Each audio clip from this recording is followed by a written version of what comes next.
This is CBN NewsWatch. Thanks for joining us for CBN NewsWatch. I'm Mark Martin. Iranian-backed militiamen withdrew from the U.S. Embassy in Baghdad after 2 days of violence, but tensions were still high as the U.S. and Iran exchanged accusations. CBN Middle East Bureau Chief Chris Mitchell has the story. Despite holding Iran accountable for the violent protests at the U.S. Embassy in Baghdad, President Trump has made it clear he doesn't want to go to war. I don't think that would be a good idea for Iran. It wouldn't last very long. Do I want to? No. I want to have peace. I like peace. And Iran should want peace more than anybody. Iran denies it's behind the trouble. Protests erupted at the embassy after the U.S. carried out military strikes Sunday on 5 targets of a militia in Iraq and Syria backed by Iran. The U.S. blamed the militia for launching a rocket attack that killed an American contractor on a military compound in Iraq 2 days earlier. It was just the latest in a series of strikes by this militia. So this group has carried out, according to the U.S., around 10, 11 rocket attacks in the last 6 months. But this time, the U.S. struck back. And author and Middle East expert Seth Frantzman said the American response was a game changer. It definitely is the first time, as far as I recall, the Americans actually responded against these militias, despite the fact that hundreds of American soldiers have been killed and wounded by these groups over the years. In the past, the United States was worried about tangling with Iran, and I think finally they are willing to respond to this kind of harassment. Israel condemned the violence at the U.S. Embassy, one of America's largest and most heavily guarded diplomatic missions in the world. Israeli Prime Minister Benjamin Netanyahu commended the U.S. on its actions against Iran and its proxies in the region. It does put them on the same side of Israel, and I think from Israel's perspective, they're very happy to see the United States kind of wake up to the threat. Israel itself knows it could be headed for battles with Iran. Israel Defense Forces Chief of Staff Lieutenant General Avi Kochavi said last week Israel is preparing for what he called a limited confrontation with Iran. Israel wants to remove Iran from Syria and to not have them trafficking weapons in Iraq. The United States, of course, just doesn't want its soldiers being attacked. So Israel and America, of course, they're allies and have the same view, but they have slightly different long-term agendas. The violence in Iraq comes as Iran and its allies have faced unprecedented mass protests in recent months, as President Trump's heavy sanctions have damaged Iran's economy. Iran has been trying to push the Americans ever since the U.S. left the Iran deal, but also, since the 1980s with the hostage crisis. Iran wants America out of the Middle East. It calls the United States the Great Satan. It says that it's resisting. It would like to destroy Israel and the United States eventually in the long term. The U.S. maintains around 5,000 troops in Iraq at the invitation of the Iraqi government in order to fight ISIS. Frantzman says a series of attacks against the U.S. is meant to test America's limits. And we've seen this in the Gulf also. They attacked 6 oil tankers. They kidnapped a British oil tanker. They shot down a U.S. drone. That means they've attacked on land, air, and sea. This is a coordinated attack, and I think that Iran was waiting to see, okay, when will the Trump administration reply? And when they reply, that will give us an excuse to go even further. For now, this round of violence is subsiding, but as pressure mounts inside Iran, it's likely to erupt again soon. Chris Mitchell, CBN News.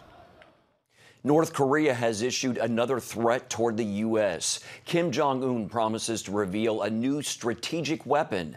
The North Korean dictator also floated the possibility of breaking his country's self-imposed ban on testing nuclear weapons and intercontinental missiles. South Korea's unification minister says if the North unveils a new weapon, South Korea will abandon talks for peace on the Korean peninsula. U.S. Secretary of State Mike Pompeo says he hopes it doesn't come to that. We're hopeful that the Chairman Kim will make the right decision. He'll choose peace and prosperity over conflict and war. Kim's threat comes just a few days after Russia announced that its new hypersonic weapon is operational and ready for war. The weapon can travel 27 times the speed of sound. China is also developing something similar, and the U.S. is working on one too. Authorities in Australia say they're experiencing the worst fire season on record. Massive wildfires there have consumed more than 12 million acres, and it looks like conditions could worsen this weekend. Heather Sells has been following this story, and she joins us now with more. Heather. Mark, Australia's early start to its summer wildfire season is already topping anything that we have seen in this country in recent years. To give some context, in 2017, California wildfires consumed a record 10 million acres. The wildfires in Australia have burned more than 12 million, as we just mentioned, and firefighters expect conditions to deteriorate in the next few days with temperatures rising and strong winds returning. The worst blazes are in Victoria State and New South Wales State, and they have been burning for several months. Right now, as conditions worsen, thousands of summer tourists are fleeing the eastern coast. The fires there have killed at least 17 people and destroyed more than 1,400 homes. Here in the U.S., California is keeping a close eye on these Australian fires. California fire official Mike Moeller told me today that the Golden State works closely with Australia on firefighting and has offered its personnel if needed for this current outbreak. What we see in California almost mirrors what they see in Australia as far as topography, vegetation, weather conditions. In fact, we have a working agreement with Australia. It's almost like an exchange program where we have personnel, not only from Australia, come over and assist us, but vice versa. California is prepping right now for what it considers its peak firefighting season, which starts in June. This week, the governor approved a plan that will pave the way for clearing trees and brush in communities that have a fire history or a wildland-urban interface. This will create what firefighters call fire breaks, and that can make a big difference. We can operationally set up on that fire break to make a stand and stop the fire at that fire break. What it also does is if we have a wind-driven fire and that head of that fire hits that fire break, it will slow it down, give us an opportunity to reinforce it with aircraft, engines, hand crews, and stop it before it comes into with that full head of fire. And Mark, while California fire officials say they have to treat every year like it's going to be their worst, they do say that a good amount of snowpack is a promising sign for this year, and that will help especially with fires in the elevated areas.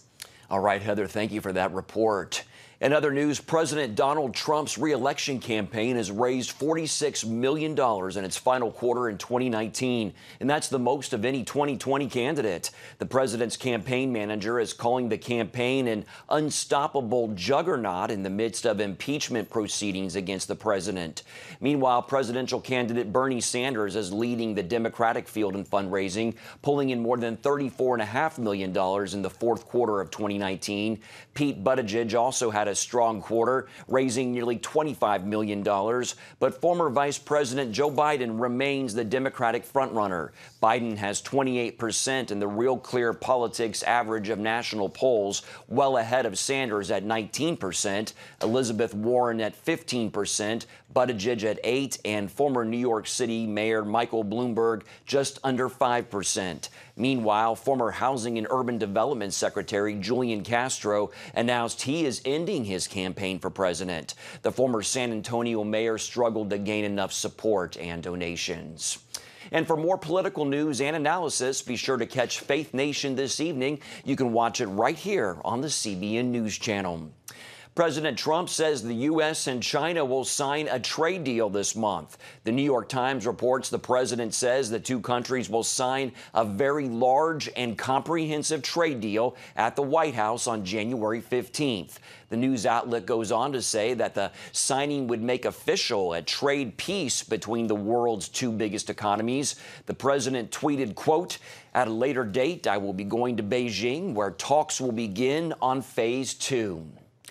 Global shares rose today on optimism about a U.S.-China trade deal. Today is the first day of trading in the new year. Markets in Hong Kong and Shanghai closed higher. China's central bank has said it will free up more money for lending in the economy. Benchmarks are up for France and Britain, and U.S. futures prices are also rising, suggesting gains on the market. Well, coming up, new year, new you. We've got tips to help you have your healthiest year yet. Introducing the CBN Bible from CBN.com.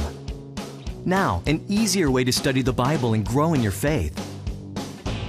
Highlight your favorite verse. Read separate versions at a glance. Click and read a commentary. or cross-reference your favorite verse using the Strong's Concordance. All the right tools to study the Bible, all in one place. The CBN Bible, available at cbn.com/Bible or the iTunes App Store. This is CBN NewsWatch. Thanks for joining us. Watch breaking news, exclusive stories and programs, credible news reporting. We show you what's happening in the world and how you can pray about it. This is CBN NewsWatch, because truth matters. Weekdays at 5 on the CBN News Channel. Yes, right on time.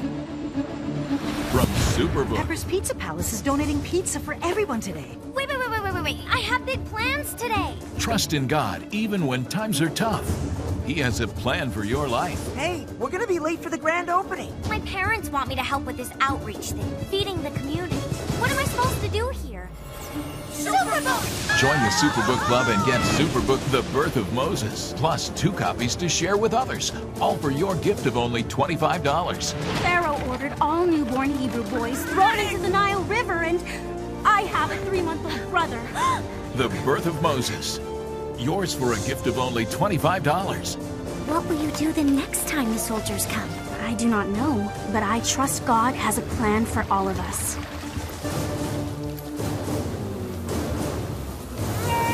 Superbook Club members, free streaming for seasons 1, 2, and 3 is now available.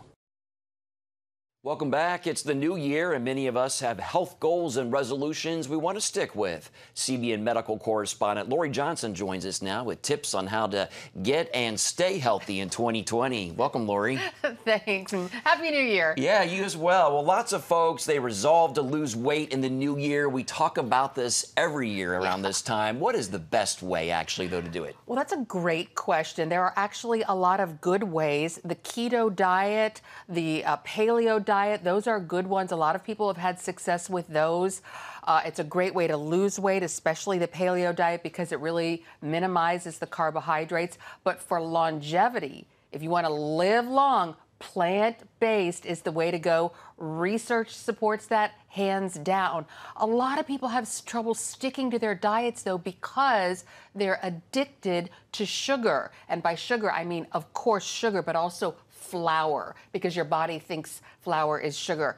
And this book, it just came out 2 days ago, and I interviewed the author. It's called Breaking Up with Sugar. She was a sugar addict. She weighed 325, morbidly obese most of her life. 10 years ago, she quit eating sugar and flour, and she's had a healthy weight ever since then. And it's really a fascinating study. It's hard to quit sugar and flour, but the dividends pay. And quickly, lots of people say they want to get in shape, too. What's the best exercise plan? The exercise that you want to do is the one that you will stick to. Just know that there are going to be bad days, and when you skip the workouts and get right back on it, a great thing to do is just start by walking. But the main thing about exercise is consistency. Don't overdo it at first. Okay, start by walking. I think a lot of us can handle that. Absolutely. All right. Thank you, Lori. Happy New Year again. My pleasure, and to you. Well, up next, millennials on the mission field. We're going to see how a young couple is spreading the gospel in Peru. Back in a moment.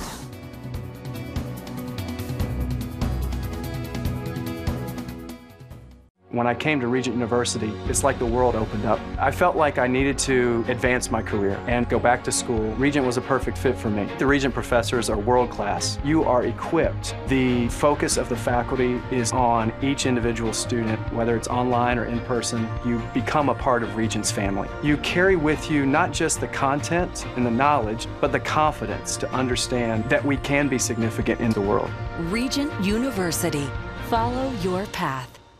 Nigerian Christians in Iran are routinely arrested. Happily, Christians continue to suffer. In times of trial and affliction, you need to know the truth. One of the fastest growing Christian populations in the world. Join Wendy Griffith and George Thomas for Christian World News. Young people are the ones who are open to the gospel. Powerful stories of suffering and hope that affect all Christians. Watch Christian World News, Saturday at 5 p.m. Protect your sleep and discover how to improve the quality of your life. a free DVD or booklet from the Christian Broadcasting Network. If you're not a great sleeper, you can do things to make yourself a great sleeper. If you're already a pretty good sleeper, you can enhance your sleep and be even better. 5 leading experts help remove the obstacles between you and restorative sleep. When you don't get a restful night's sleep, you wake up with an accumulation of stress. Call 1-800-700-7000 or go to CBN.com to get your free DVD or booklet today. Everything you do better with a good night's sleep. You'll discover how food affects your sleep, how to put insomnia to rest, explore effective remedies for sleep apnea, and much more in Protect Your Sleep. Wake up to your best life and get Protect Your Sleep today. Call 1-800-700-7000 or go to CBN.com to get your free DVD or booklet. Millennials are the largest generation in America now. They're also the least churched group in the country. But the negative stats don't tell the whole story. As Caitlin Burke shows us, many millennials are traveling out of the United States to spread the gospel around the world. Each new generation gets measured against their parents and grandparents in a number of areas, including faith. The difference for millennials is that they're growing up in an age of nonstop news and social media. If you are 30 or younger, chances are your belief in God may be on the decline. Millennials gone godless. A new study shows that young people are abandoning the Bible. According to research, this generation scores low on attending church, praying, and making religion a priority. But it's not all doom and gloom. When it comes to millennials, millions remain deeply committed and active in their faith. It's just they're doing it their own way, and they're uniquely equipped to serve on the mission field. This generation is the most globally engaged generation we've seen. They're the most cross-culturally prepared generation. Many would call them the first globals generation. 2 out of 3 of them have passports already by the time they're university students. They're so globally engaged already, I think they're ready to answer the call to missions and to go. Every 3 years, the Urbana Conference brings together InterVarsity USA and Canada. Students meet and investigate God's call to world evangelization. Urbana 15 Director Tom Lynn sees a growing interest in justice and compassion-related missions. Millennials care holistically about communities, and so not just bringing the message of the gospel or the message of Christ, but living it out. So it's both word and deed, and we're seeing millennials much more interested in committing to these types of holistic mission. Terrible on camera. Like when we make our video news. In 2014, couples Katie and Jeremy Daggett and Jacqueline and Jake Blair followed their passion for missions to Peru. They fit right in the Christian Urban Development Association, or CUDA, one of the organization's goals being to overcome cycles of poverty. Christian urban development, that Christian word on the front end is really important. We do all of it because we believe what Jesus did 2,000 years ago is what gives us motive and purpose and really hope in this context where we see wealthy and poor in the same city, where we see someone who's doing really, really well, is very established, and then someone who's on the edge of dire poverty. So that situation presents some unique opportunities, and we try to address those with CUDA. Jacqueline, Katie, and Jake also put their medical backgrounds to work in a local hospital developing a diabetes program.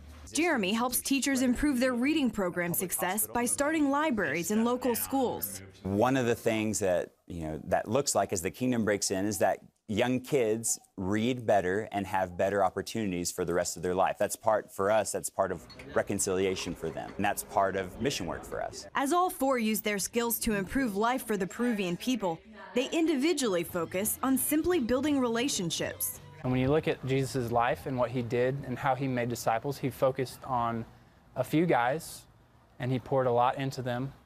And from there on, they changed the world, just a few guys. So when I think of my call to make disciples, I want to have a quality influence on a few people, and then those people can have a quality influence on a few more people, and then growth is then exponential. And sometimes it means walking down the street, going to the market, running errands, going to the center of town, and trying to meet people. Sharing some of who I am, starting to learn who they are, and eventually moving that forward in terms of a sustaining and important relationship. A commitment like this for a young adult brings a number of challenges, from starting over in unfamiliar surroundings to raising children away from family. Being here, we've had to learn a new language and a new culture, and in reality, we feel very ill-equipped to serve the people here. And so really what happens is, through our weakness, God's strength is shown, and when things happen for His glory, we know that it's Him and not us. I think one of the main ones is being away from family. Luckily, we have the technology to FaceTime or Skype with our family as much as we want and get to see them. Now that we have a child, and that is our parents' grandchild that we have here in Peru away from them, that does make it a little harder as well. Despite the challenges, these couples remain passionate and hope to continue their call to missions. I feel like God's call for us here could be the same call for any Christian in the world, and that is to be a part of God's mission of blessing people and bringing people to know Him better. Our prayer is for the kingdom to come and for God's will to be done here on earth as it is in heaven. Now, we find ourselves in Arequipa, Peru, so our prayer specifically is for His kingdom to come and His will to be done here in Arequipa as it's being done in heaven. Caitlin Burke, CBN News, Arequipa, Peru. Still ahead, we're giving you a behind-the-scenes look at a new film about World War I. Christians around the world are standing with the Israelis. But why? In CBN's free magazine, Friends of Israel, you'll discover why Christians are supporting the Jewish state, how Israel is fulfilling prophecy as a light to the nations, and ways you can pray for the people of Israel. Israel needs the support of friends like you. Call now or go to cbn.com to get your free copy of Friends of Israel. Heavenly Father, we do thank you for the work of your Spirit, Lord God, with this movement of getting the Bible, yes, Lord, into public schools.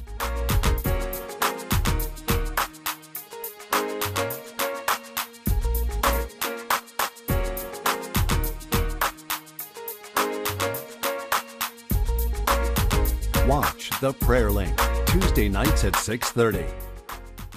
Hey, if you're tired and exhausted all day, you can't think clearly, and you really just need a cup or even a pot of coffee to get through your day, then join me, Dr. Josh Axe, for this new series where I'm going to teach you how to transform your diet and use essential oils and supplements to get a better night's sleep.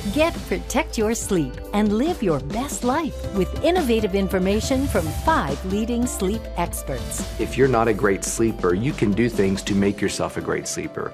If you're already a pretty good sleeper, you can enhance your sleep and be even better. Discover a sleep-enhancing bedtime routine, how to put insomnia to rest, learn how to relieve pain that disturbs sleep, and much more in Protect Your Sleep. Everything you do better with a good night's sleep. Wake up to your best life. Call 1-800-700-7000 to get your free DVD or booklet of Protect Your Sleep today. Don't miss out on this brand new series. The film 1917 takes us back to World War I. 2 British soldiers face an impossible mission. They must cross enemy lines to stop a deadly attack. Our Ephraim Graham brings us a behind-the-scenes look at the film. Must be something big if the general's here. You have a brother in the 2nd Battalion. Yes, sir. They're walking into a trap. Your orders are to deliver a message calling off tomorrow morning's attack. Fundamentally, it's a very simple story. 2 men have about 8 hours to get from one part of the Western Front to another. We've got to cross into enemy territory on a race against time to deliver a message that will save 1,600 lives. Let's talk about this for a minute. Why? If we're not clever about this, no one will get to your brother. I will. Blake is the heart of the film.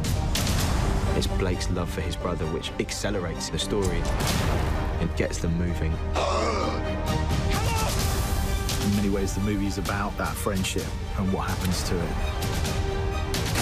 They help each other, but in ways they don't really fully comprehend. If you don't get there in time, it will be a massacre. Good luck. From the very beginning, I felt this movie should be told in real time. Every step of the journey, breathing every breath with these men, felt integral. And there is no better way to tell this story than with one continuous shot. From the first moment I talked to Sam about the idea of it as a one-shot movie, I knew it was going to be really immersive. Stay low. It's meant to make you feel that you are in the trenches with those two young men. And the camera never ever comes away from the two characters. Sometimes you have a camera being carried by an operator, hooked onto a wire, and the wire carries it across more land, and it's unhooked again. That operator runs with it, then steps onto a small Jeep, which carries him another 400 yards, and he steps off it again and goes around the corner. There's always that sort of get-out-of-jail card that you have with the movie. Well, you know, we might be able to cut around this, or we might take that scene out. That's not possible on this film. The dance of the camera and the mechanics all have to be in sync with what the actor's doing. It's like a piece of theatre every take. Once it starts, it can't stop. If something goes wrong, you just have to keep going. And there were so many scenes that I just completely got lost in. Sorry! Royal Commission. Let me through. Orders from the General. Sometimes the scene was 6 minutes long, and when they'd call cut, I would completely forget who I was, and I was Blake. If you told it in a conventional way, I don't think you would have felt the energy. You're always moving forward. You never go back. You have to construct a journey for the camera that's every bit as interesting as the journey of the actor. What I wanted was one ribbon, like a snake, moving forward, in which the information that you needed happened to fall in front of where the camera was pointing. The fact that we're moving always forward, it does have a compound effect, the gradual growing menace, and that constant sense of threat of what isn't seen, of what might be around the corner, is baked into the DNA of this movie. There is only one way this will end. Last man standing. It's really important that we don't forget the people who fought in the First World War. There's a duty to remember them and remember what they did. The things that these soldiers go through are horrendous. It's intimate in a way that I don't think any other war movie I've seen is. Until you actually see it on a screen, you don't really realize how immersive it is and how that technique kind of draws you into it. For me, engagement is very important, and that is behind the way in which we've decided to shoot this film. At the end of the day, you just hope you made something special that people feel personally about. When you achieve that, it's really beautiful and exhilarating. Looks like a powerful way to tell that story. That's going to do it for this edition of CBN News Watch. Thanks again for watching. Have a great day.